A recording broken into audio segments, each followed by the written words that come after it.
नमो नमः मित्रों, मैं अंजू शर्मा संस्कृत जीवन में आप सभी का स्वागत करती हूँ। तो मित्रों, हम लोग अपने व्याकरण वाली कक्षा में उपस्थित हैं, जिसके अंतर्गत हम लोग लघु सिद्धांत कौमुदी अनुसार जो हमारा संधि प्रकरण है इसका अध्ययन कर रहे हैं। संधि प्रकरण के अंतर्गत भी हम लोग अच संधि के सूत्रों का अध्ययन कर रहे हैं। तो कल की कक्षा में हम लोगों ने जो हमारा सूत्र था वृद्धि राधेच, उसका अध्ययन कर लिया था।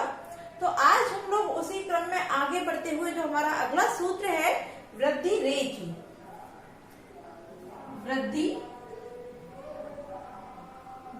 रेची, इस सूत्र का अध्ययन करना आरंभ करते हैं। तो अगला जो हमारा सूत्र है वृद्धि रेची, ये क्या करता है? ये विधान करता है, और ये विधान करने के कारण ही हमारा कैसा हो जाता है? ये हमारा विधि सूत्र हो जाता है। अर्थात यह सूत्र कैसा है? तो ये विधि सूत्र है, और विधि सूत्र है तो क्यों है? क्योंकि यह विधान करता है, इस कारण यह विधि सूत्र हो जाता है। अब यह सूत्र हमारा क्या कहता है, हम इसको जानते हैं।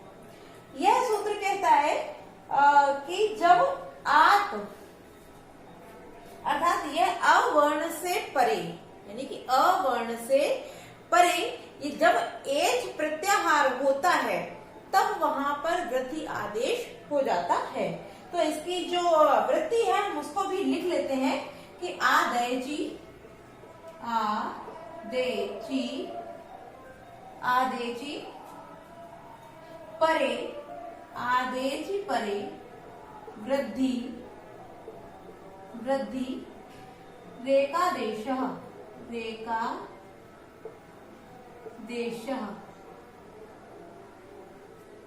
स्यात्। यह इसकी वृत्ति है। अब यह वृत्ति क्या कह रही है कि आदेची, आ से एच यदि क्या हो? परे हो, तो वृद्धि एकादेश हो जाता है। अब आज क्या है, हम इसको भी जैसे कि कल हम लोगों ने जब हमारा गुण संज्ञा वाला वृद्धि राधेच सूत्र का अध्ययन किया था तो उसको भिन्न भिन्न करके हम लोगों ने लिख लिया था। तो उसी अनुसार जब आ से परे क्या हो? एच हो। अब एच यहाँ पर क्या है? एच प्रत्याहार है। अब एच प्रत्याहार में हमारे कौन कौन से वर्ण आते हैं इसको हम जान लेते हैं। तो क्योंकि यहाँ एच प्रत्याहार की बात की जा रही, तो एच प्रत्याहार में क्या आता है? ए, ओ, आई और औ। एच प्रत्याहार के अंतर्गत हमारे चार वर्ण आते हैं, ए, ओ, आई और औ। यदि अ से परे, अर्थात किससे परे हो? जब अ या आ से परे इनमें से कोई भी वर्ण हो, ए हो, ओ हो, आई हो या औ हो, तो उनके स्थान पर क्या हो जाएगा? वृद्धि एकादेशः, राको विसर्ग हो जाएगा, तो क्या बचेगा हमारा? एकादेशः। तो इन पूर्व और पर, एक ही एकादेश बोल रहा है तो मतलब पूर्व और पर दोनों मिलाकर के यहाँ क्या हो जाएगा? वृद्धि एकादेश हो जाएगा। तो अब यह परिभाषा हम लोगों ने समझ ली है। अब इसका जो उदाहरण है उसके विषय में हम अध्ययन करते हैं, अर्थात अब हम इसकी सिद्धि देखते हैं। तो हम इसका जो वृत्ति को भी हटा लेते हैं, क्योंकि वृत्ति से हम लोगों ने अर्थ देख लिया है। अब हम इसकी जो सिद्धि है उसको देखते हैं। तो इसमें सबसे पहले जो हमारा लघु सिद्धांत कौमुदी में दिया है, वैसे तो वृद्धि संधि और जितनी भी संधियां हैं उन सभी संधियों के बहुत सारे उदाहरण हैं, किंतु लघु सिद्धांत कौमुदी में जो उदाहरण दिए गए हैं आप उन सभी उदाहरणों को देखे रहिएगा, क्योंकि वही सबसे ज्यादा महत्वपूर्ण है। क्यों महत्वपूर्ण है? क्योंकि हमारे एलटी और पीजीटी में जो पुस्तक है वो कौन सी है? लघु सिद्धांत कौमुदी। तो जो पुस्तक जिस परीक्षा के लिए सम्मिलित होती है वह उस परीक्षा के लिए अत्यंत महत्वपूर्ण होती है। तो हमारा लघु सिद्धांत कौमुदी में जो हमारा अगला, यानी कि जो इसका उदाहरण दिया है वो कौन सा है? कृष्ण धन एकत्वम, कृष्ण धन एकत्वम। ठीक है, तो अब हम इसकी सिद्धि को देखते हैं। अब यह देखते हैं कि इसकी सिद्धि क्या कहती है। अब कृष्ण और एकत्वम का मतलब होता है एकता, तो इसका अर्थ क्या हो जाए? कृष्ण की एकता। अब यह बनेगा कैसे, इसकी सिद्धि को हम करते हैं और तब इसके आगे बढ़ते हैं। तो क्योंकि यहाँ लिखा हुआ कृष्ण, यहाँ एकत्व, तो अब हम इसको, क्योंकि मैंने पहले भी बता दिया, जब भी आप संधि करें तो प्रत्येक शब्द को भिन्न भिन्न करके करें, तो आपकी संधि में कभी भी कोई भी त्रुटि नहीं आएगी।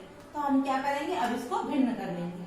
तो हम कृष्ण में, क्योंकि अंतिम पद ही हमको देखना होता है, ये हम पहले देख चुके हैं, जो हमने अभी तक के सूत्र अध्ययन किया था उनमें हम लोगों ने जान लिया है। तो यहाँ ड़ा से हमारा क्या निकल के आया, आ। अब यहाँ क्या हुआ है हमारा, एकत्वम, ठीक है। अब यह जो सूत्र है, अब क्योंकि यहाँ हम लोगों ने लिख लिया आ, इसमें से निकल के आया, और तो हमारा जो सूत्र कह रहा था, क्या कह रहा था कि जब अ से परे क्या हो, एच प्रत्याहार हो, तब दोनों के स्थान पर एकादेश हो जाता है। अब हम देखते हैं कि कल हमने जिस सूत्र का अध्ययन किया था वृद्धिरादेश, तो वो किन किन शब्दों का वृद्धि संज्ञा कर रहा था, किन किन वर्णों की, तो क्या था, आ, आई और औ, ये तीनों क्या है, हमारे वृद्धि संज्ञक वर्ण हैं। तो अब यहाँ क्योंकि वृद्धि होनी है, तो यहाँ ये तो हमें पता चल गया कि वृद्धि आदेश हो जाएगा। अब यहाँ आ, ऐ, औ तीनों ही वृद्धि संज्ञक वर्ण हैं। तो अब यहाँ आदेशित हम किसको करेंगे, क्योंकि वृद्धि आदेश होना है, यह तो हमको पता चल गया, किंतु यहाँ आदेशित किसको करेंगे, तो अब क्योंकि जिसको आदेशित किया जाएगा वह वृद्धि संज्ञक वर्ण यहाँ पर प्रयुक्त होगा। अब ये तीनों ही वृद्धि संज्ञक हैं, तो अब हम क्या करेंगे, यहाँ हम पुनः सूत्र जो हमारा है स्थाने अंतरतमः, उस सूत्र को प्रयुक्त करेंगे। जब यहाँ हम स्थाने अंतरतमः सूत्र लगाते हैं, तो हम जान जाते हैं कि जो स्थानीय है और जो स्थानीय होता है उसके जो अत्यंत समीप होता है उसको हम प्रयुक्त करते हैं। तो हम देखते हैं अब इनका उच्चारण स्थान, क्योंकि जब हम समीपता देखते हैं तो हम स्थान, अर्थात स्थान का मतलब उच्चारण स्थान, उसको देखेंगे। तो आ का उच्चारण स्थान क्या होता है हमारा, कंठ, और ए का उच्चारण स्थान क्या होता है हमारा, कंठ तालु। ए का उच्चारण स्थान हमारा होता है कंठ तालु। तो आ का कंठ और ए का कंठ तालु। तो अब हम क्या करेंगे, हमें ऐसा ही वर्ण चाहिए जिसका उच्चारण स्थान कंठ तालु हो। तो यदि हम आ की बात करते हैं तो इसका उच्चारण स्थान केवल कंठ होता है, ओ की बात करते हैं तो इसका कंठ ओष्ठ होता है। तो जो ए हमारा है इसका उच्चारण स्थान क्या है, कंठ, और तालु इसका उच्चारण स्थान होता है। जब कंठ तालु ए का उच्चारण स्थान होता है तो यहाँ जो वृद्धि संज्ञक वर्ण आदेशित होगा वो कौन सा हो जाएगा हमारा, आई। ठीक है, यहाँ हमारा क्या शब्द आदेशित हो गया, आई। अब ये किससे हुआ, दोनों के एकादेश, यानी पूर्व भी और पर भी, ये दोनों मिलकर ही एकादेश होंगे। ठीक है, अब यहाँ हमारा क्या बचा हुआ है, तत्वम। हम इसको यहाँ लिख लेते हैं। यहाँ हमारे पास क्या बचा है, कृष्ण। अब क्योंकि ड़ा जो है वो हलंत्य है, व्यंजन अपने वास्तविक अर्थात अर्ध व्यंजन है, तो अर्ध है, तो हम क्या करें, क्योंकि व्यंजन अपने मूल रूप में है और उसके पश्चात जब कोई स्वर होता है, यानी कि कोई व्यंजन जब अपने मूल रूप मतलब हलंत्य हो और उसके बाद कोई स्वर हो, तो वह स्वर किसमें लग जाता है, उस व्यंजन में लग जाता है। तो अब संधि होकर जो हमारा शब्द बन जाएगा वह क्या बन जाएगा, कृष्णेकत्वम। ठीक है, अब हमारा जो शब्द बना वो क्या बन गया, कृष्णेकत्वम। आपको यहाँ तक समझने में कोई समस्या नहीं हुई होगी। अब जो इसका अगला उदाहरण हमारे लघु सिद्धांत कौमुदी में दिया है वो कौन सा है, उसको भी हम जान लेते हैं। अगला है गंगौध देवैश्वर्यम, लिख देते हैं आप।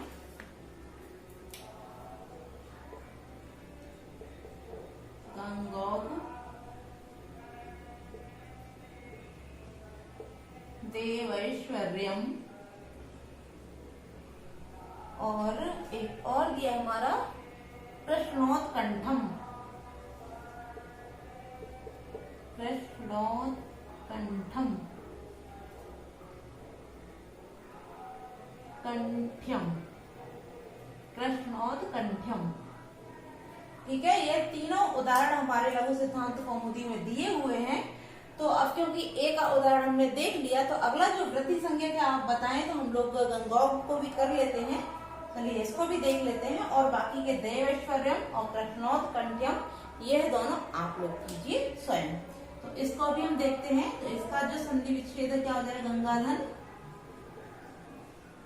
गंगाधन ओघा, गंगाधन ओघा। ठीक है, अब हम पुनः इसको तोड़ेंगे तो हमारा क्या निकल के आएगा, यहाँ से बड़ा आ और उसके बाद हमारा क्या है, ओघा। अब क्योंकि यहाँ कंठ ओष्ठ, ओ आ का उच्चारण स्थान कंठ, ओ का उच्चारण स्थान कंठ ओष्ठ, तो हम वृद्धि संज्ञा को वर्ण जब देखते हैं तो हमारा कंठ ओष्ठ किसका होता है, औ का। तो यहाँ जो आदेशित होगा वो हमारा क्या हो जाएगा, औ आदेशित हो जाएगा। तो हम पीछे घ जोड़ देंगे, और आगे जो हमारा गंग था, गंग, इसको भी हम क्या कर देंगे, इसको भी हम संधि कर देंगे। तो हमारा क्या हो जाएगा, गंगौघ, अर्थात हमारा गंगौघ शब्द बन जाता है। बाकी जो बचे देवैश्वर्यम और कृष्णोत्कंठ्यम, यह दोनों उदाहरण आप लोग सूत्रों की सहायता से निष्पन्न कीजिए। ठीक है, अब हमारा जो अगला सूत्र दिया है उसकी ओर बढ़ते हैं, क्योंकि वृद्धि संधि का अध्ययन, वृद्धि रेच जो सूत्र है उसका अध्ययन हम लोगों ने कर लिया है। अब यहाँ से आप सभी को मैं बता दूं, अब जैसे कि हम वृद्धि संधि की बात करते हैं, तो ये वृद्धि संधि हमारे इस लघु सिद्धांत कौमुदी में इसकी जो वृद्धि है, इसमें एक लाइन हमारी छूट गई है, हम उसको भी देख लेते हैं। आगे दिया है गुणापवादः, अर्थात यह जो वृद्धि रेच हमारा जो सूत्र है, यह गुण संधि का अपवाद है। किस प्रकार अपवाद है यह देख लेते हैं। जैसे हमने गुण संधि का जब आदि गुण सूत्र का अध्ययन किया था, तो उसमें लिखा हुआ था कि अ से परे जब क्या हो, अच प्रत्याह अच हो, अर्थात आ से परे यदि अच होता है तो वहां पर गुण आदेश हो जाता है। तो अब हम देखते हैं आ से परे अच, तो अच में क्या आ जाता है, अ ई उ री र ए ओ आई और औ। ठीक है, अब यहाँ सब में आ जाएगा, क्योंकि आ से परे ही बोल रहा है। आ से परे क्या होगा, जब अच होगा तो वहां पर गुण संधि कही जा रही, अर्थात वहां पर क्या हो जाएगी, गुण संधि हो जाएगी। ठीक है, यह हमारे किसमें बताया गया, आदि गुणा सूत्र में। अब हम देखते हैं जब आ के साथ आ जाता है, अर्थात समान स्वर आता है, तब हमारा सूत्र कौन सा लगता है, यहाँ पर हमारा लगता है अकह सवर्णे, अकह सवर्णे दीर्घ। ठीक है, तो तब हमारा सूत्र लगता है अकह सवर्णे दीर्घ। तो यह भी हमारा क्या हो जाएगा, यह भी हमारा गुण संधि का अपवाद हो जाता है, यह भी गुण संधि का अपवाद हो जाएगा। अब हम देखते हैं कि यहाँ आ के बाद ई, आ के बाद उ, आ के बाद ऋ, आ के बाद र, जब यह आते हैं तो यहाँ पर हमारी क्या लग जाती है, यहाँ पर हमारी जो लगती है वो कौन सी संधि हो जाती है, कौन सा सूत्र लगता है, आद गुणः, आद गुणः। ठीक है, किंतु आगे हमने देखा कि आ के बाद ए, आ के बाद ओ, आ के बाद आई, आ के बाद औ, किसमें पढ़ते हैं हम, वृद्धि रेचि के अंतर्गत एच आता है। तो यहाँ हमने इसके अंतर्गत पढ़ा, तो यहाँ से लेकर यहाँ तक जो हमारा सूत्र लगा, कौन सा लगा, वृद्धि रेचि। तो यह भी यहाँ जब वृद्धि रेचि लग जाता है तो यह क्या हो जाता है, ये भी हमारा गुण संधि का अपवाद हो जाता है।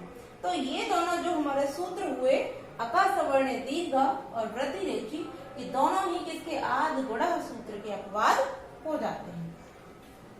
ठीक है, अब इतना हम लोगों ने जाना। अब रहा कि यहाँ एक शब्द और दिया है कि उत्सर्ग, अर्थात जो एक उत्सर्ग सूत्र होते हैं, अपवाद सूत्र, तो ये दोनों तो हमारे अपवाद सूत्र हो गए। अब यहाँ जो आदि गुणा है ये हमारा उत्सर्ग सूत्र होता है। ठीक है, अब हम अपने अगले, क्योंकि हम लोगों ने इसका अध्ययन कर लिया, अब यहाँ से आपके वृद्धि संधि का जो है अपवाद सभी अपवाद आरंभ होते हैं। ठीक है, तो अगला जो सूत्र है हम उसको देखते हैं। अगला जो हमारा सूत्र है एत्ये धत्यूत्सु, एत्ये धत्यूत्सु। यह क्या कर रहा है? अब सबसे पहले तो प्रश्न यही उठता है कि यह सूत्र कैसा है। तो मैं आपको बता दूं, यह भी हमारा विधि सूत्र है।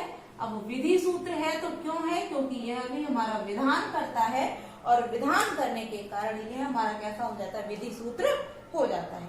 अब यह सूत्र हमारा क्या कह रहा है, इसको जानते हैं।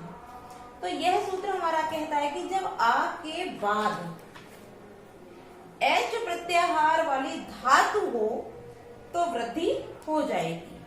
आ के बाद लिखते चलते हैं कि आ के बाद क्या हो?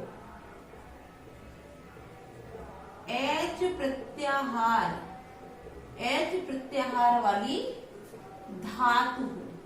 ठीक है, अब वो भी कौन सी हो? एच प्रत्याहार की धातु इध या एद, इध या एद। ठीक है, और साथ ही साथ एक शब्द और बोलता ऊठ।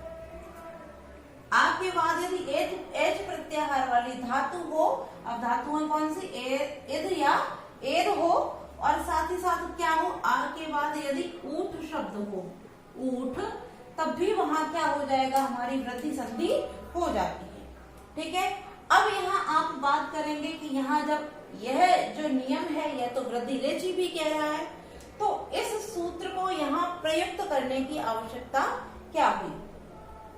तो क्योंकि यहाँ जो बात कही गई है वो अभी आपको यहाँ नहीं समझ में आ रही होगी कि यहाँ ऐसा क्यों कहा गया, इसको अलग से क्यों बोला गया।